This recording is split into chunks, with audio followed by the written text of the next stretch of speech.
You're watching CBS 8 Mornings at 6. We are following breaking news out of City Heights here, where a homicide investigation is underway right now. Thanks for being here at 6 a.m. I'm Eric Connard. And I'm Neda Iranpour. This happened just before 2:30 this morning in the 4000 block of 36th Street. And that's where CBS 8's Regina Yorita is joining us live. She's at the scene with the very latest. Regina, what have you heard from law enforcement there? Yeah, guys, well, I can tell you that one person is dead, and that shooter that shot that victim is ran away from the scene. So let me walk you through what we're looking at right now, because there is still a lot of police activity here. It happened in one of the apartment complexes where we're panning to, but still several police cars here. Caution tape still blocked off here on the 4000 block of 36th Street. But let me show you a map to kind of show you exactly where we're at, because this is very clear to very close to the freeways, the 805 and the 15. But again, the 4000 block of 36th Street between Polk Avenue. Now, this all happened once police actually responded to a report about a shooting around 2:30 in the morning. When they arrived, they located a man laying down inside an apartment complex. Police tell us a male victim was standing outside near the courtyard area when the suspect shot him one time and caused him to have fatal injuries. Paramedics were called to the scene to try to help the man, but unfortunately died on the way to the hospital. As far as that suspect, we know he ran away from the scene after shooting that victim. Police say he ran east towards the alley and possibly went southbound towards University. We know the suspect is a Hispanic male in his 30s wearing a black shirt, white pants, and a backpack. Now, this is in the very early stages of the investigation, but the lieutenant says this was not a random incident. Take a listen. Information we have is that there is some sort of connection with the suspect with this apartment complex. That's something obviously that we're going to work really hard to tease out, but we do not believe that this is a truly random thing where someone's standing there and a random individual walks up. Doesn't take away from the horrific nature of it. And so back out here where you're seeing still lots of police activity. We know, again, this is still in the preliminary stages of this investigation, but police say that they're going to be here for the next couple of hours. And again, they're still looking for that suspect here. All of this activity happening on the 4000 block of 36th Street in City Heights. That's latest here in City Heights. I'm Regina Yorita, CBS 8. All right, Regina, thank you for that. Of course, stay with us here on CBS 8 for updates on this breaking story. We'll also have the latest on our website and our social media pages.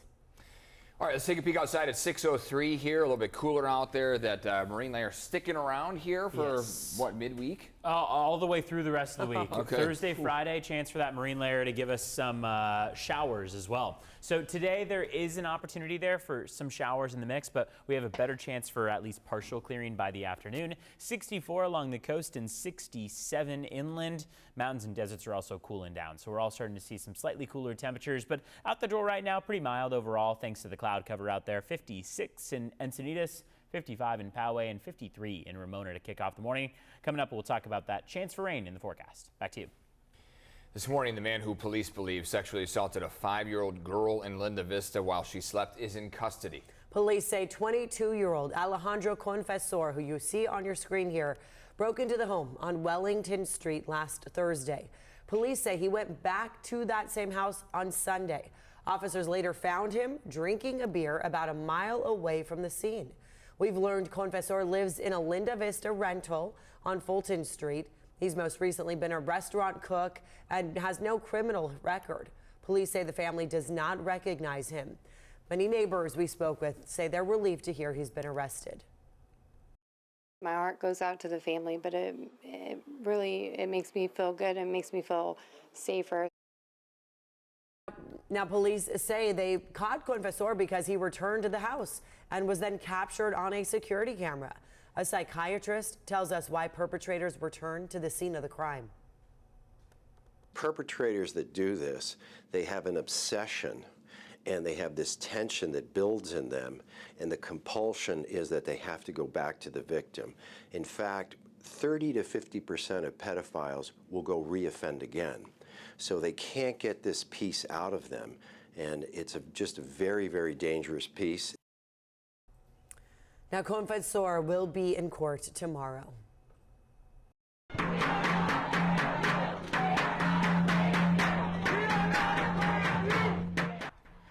Overnight, massive protests erupted at college campuses from coast to coast. This was the scene at Cal Poly Humboldt in Northern California last night, where police clashed with pro-Palestinian protesters who barricaded themselves inside of a building. We've just learned the campus will be closed through tomorrow. At Manhattan's NYU, at least a dozen were arrested and camps cleared as hundreds rallied. These demonstrations spreading to campuses across the country after hundreds of pro-Palestinian protesters, including Jewish students, have spent nearly a week occupying the quad at Columbia University. They're demanding the Ivy League school divest from companies funding Israel. Columbia moved classes online due to safety concerns for Jewish students. And coming up later this hour here, we're going to hear from Jewish students at SDSU as they observe Passover. Well, the Senate is now taking up a bill that bans TikTok. It's going to be happening today. The chamber on track to pass this bill, and the president says that he will sign it quickly. CBS 8's Chris Groh joining us live now in studio to explain how this social media company and the influencers who count on it are reacting now. Good morning, Chris. Yeah, good morning, Eric and Netta. So if this bill passes and it's signed by President Biden, TikTok Chinese parent company ByteDance would have 270 days to sell the app. If not, then it would be banned in U.S. app stores, and for those users and those creators, they would not be able to use it. The ban stems from concerns amongst lawmakers and security experts that the Chinese government could use TikTok to get the personal data of millions of American users. ByteDance, TikTok's parent company, is promising to take legal action if this comes to fruition. And according to legal experts that spoke with CNN, TikTok could argue in court that a ban would hurt free speech, and those experts added an intent to protect national security might not matter if the outcome affects First Amendment rights. We spoke with a number of TikTok creators, including one of the SoCal creators, Rory Douglas, who uses TikTok to promote financial literacy to his 1.4 million followers. He worries young people won't get the same opportunities that he's had using the platform if it's banned. I think it's a travesty because we're in a country where speech is free. Man, I'm excited. Very little jobs are in the inner cities. We've went from brick and mortar to click and order. We're in a technical society. And I really feel that TikTok gives young people an expression to be able to bring their art and their humanity to the forefront. And while the Senate is expected to take up the bill today, a vote is likely to happen on Wednesday. The legislation is part of a larger package of foreign aid bills that provides $95 billion of military aid to Ukraine and Israel. The Senate is expected to approve it with bipartisan support. All right, Chris, thanks for that. Okay, it's 6:08 right now. Evan, I'm trying to find the positive side to the clouds. I'm like, can I learn to love them? I'll give it to you. I'll tell you what it is. It is that today we have a better opportunity to see the sun in the afternoon than yesterday. Okay, that's good. It's not a guarantee. It was gray all day. Exactly. I also know July Fry will be here before we know Exactly, it. We'll be right? missing I know. these We've got to days. soak it in. Some people love the idea of getting out and getting the workout in with the cloudy skies, right? Say, for example, you're going on a long run. Well, this is going to be the morning to do so because you don't have that sun beaming down on you quite as much. For the mornings to come into Wednesday, Thursday, Friday, there's a better opportunity for some marine layer drizzle to come down. So factor that into your plans. It shouldn't be too much accumulating, but still the possibility of maybe needing the windshield wipers and the hood as you head out for the morning commute. Here are temperatures out the door. 58 right now in Oceanside, 56 in Del Mar, 55 in El Cajon. These temperatures are pretty uniform thanks to that dense marine layer stretching pretty far to the east. Temperatures are slightly cooler than 24 hours ago for Fallbrook, for Del Mar, for La Mesa. Downtown San Diego, though, 1 degree warmer than 24 hours ago, and we're much warmer for areas like Borrego Springs and Ocotillo Wells. There's a 10 and 11 degree difference from 24 hours ago.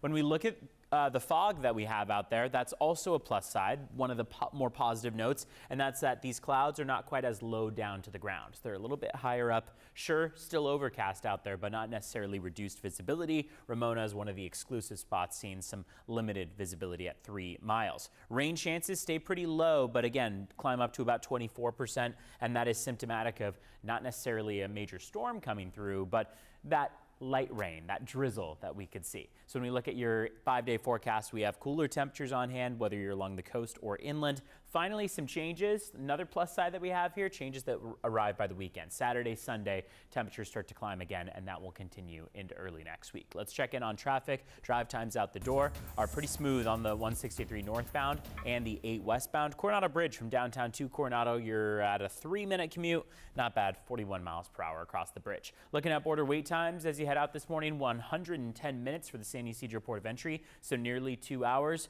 Otay Mesa Port of Entry is going to be about an hour and 20 in total. Back to you. Evan, thank you for that. And still ahead here, what attorneys on both sides argued during the first day of former President Trump's criminal trial. Plus, does gender matter when it comes to your doctor? And work is underway on a high-speed rail to Las Vegas. How much a ticket could cost you?